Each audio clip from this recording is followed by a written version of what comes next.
A lot of people think that we're like burning our city down and we're rioting and destroying everything. I mean, I think there's some level of truth to that. That mayhem and that chaos is keeping people in fear. That is terrorism in the city of Portland. They've been terrorizing people, and when they can get away with it, violently attacking people. They're essentially Bolsheviks. They are not misguided freedom fighters or teenagers. They are actually organized. There's a difference between civil unrest and terrorism in that terrorism is a premeditated and also systematic act. I touched down in the anarchist jurisdiction in Portland, Oregon, looking for alleged members of Antifa that had been rioting for 3 months straight. We decided to scope out the scene our first night. We walked with a group of what I thought might be Antifa to an ICE facility, where things quickly took a chaotic turn as they started to vandalize the structure. Shit is about to go down. Uh-oh, we got another glass break. They're coming. Okay.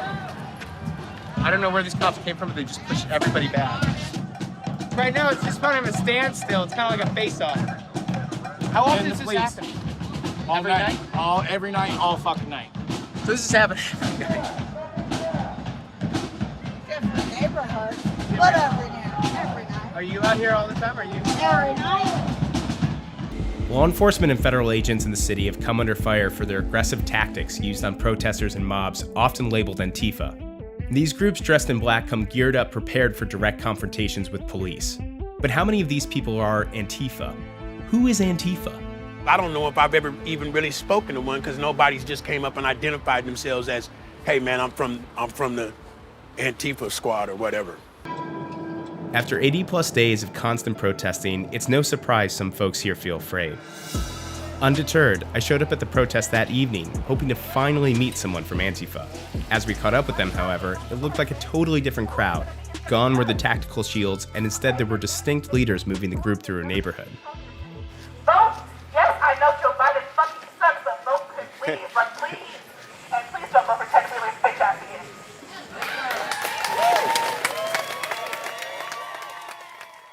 So we were at a protest yesterday, and that ended in a riot. This kind of shows a range of the different protests here in Portland, right? So what's this range look like? There's no right way to protest. Everyone has their way of protesting, but for every protest you have, it's about constant pressure. Our way, a lot of times, it's just causing a disturbance. We like to be loud and fuck with people, like, I don't know, like put some flashlights in their houses or something, call out white people on the streets who aren't protesting with us, and tell people we're here and we're not going anywhere. Your job for next week, when we announce our next march, your job is to bring at least 5 more people and tell 20 people. Keep doing the work, keep coming out. How many groups are operating in Portland? I linked up with Corey Elia, a community advocate journalist who had been covering the nightly protests since the beginning, to help me sort out who might be Antifa. There's a big gradient in terms of what the protest consists of. How does this vary every night? This crowd is not Antifa.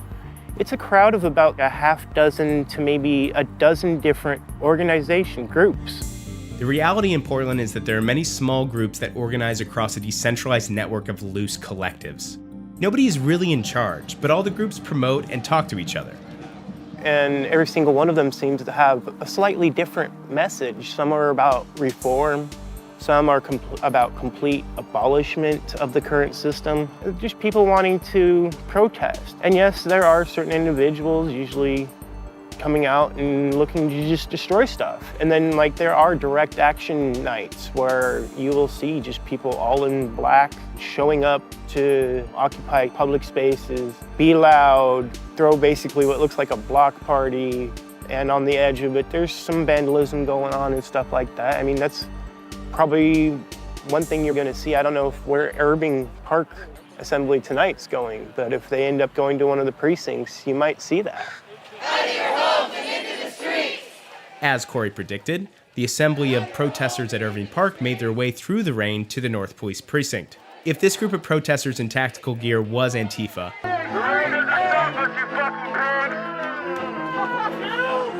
this is the Portland Police Bureau. Do not enter or remain upon the North Precinct property.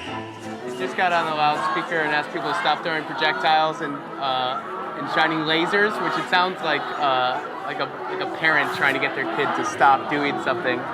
Stop throwing objects and/or pointing lasers at officers. It's just kind of ridiculous. Oh my God.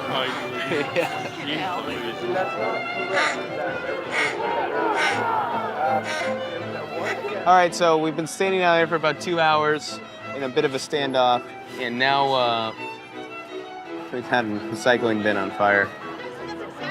Everybody just kind of moved back a little bit.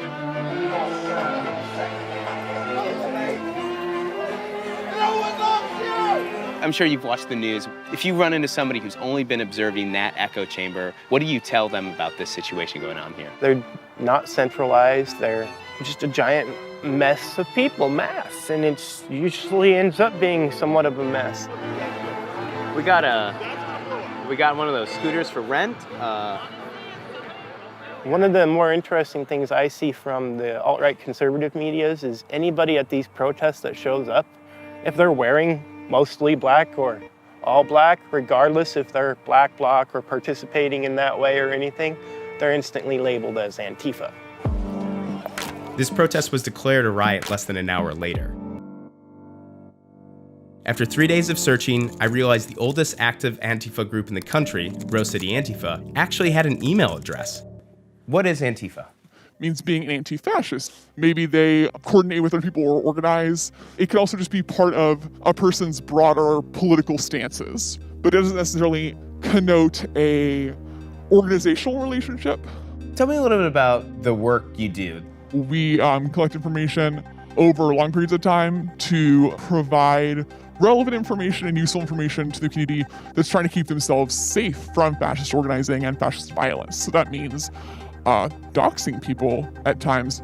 How active has Rose City Antifa been in these recent protests here in Portland? We don't feel, especially as I would say like a majority white organization that specifically focuses on anti-fascism, that it is our place to try and dictate the goals or the direction of a movement that is led by black women and young black people for the most part. We're not organizing any protests. We are, other than those that are specifically intended to counter fascist organizing or fascist repression.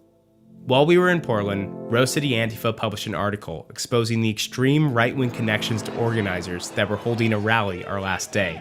The rally at the now famed Justice Center was attended by several right-wing groups including Patriot Prayer, the Proud Boys, Back the Blue, anti-Marxists, and plain old Trump supporters.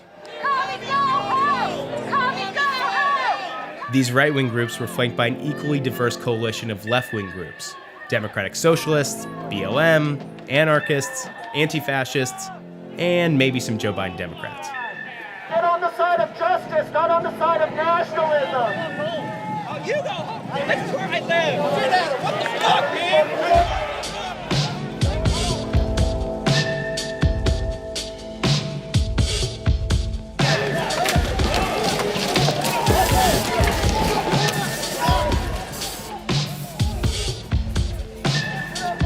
The direct action part of your work, if you hadn't shown up, they would have been screaming into the air.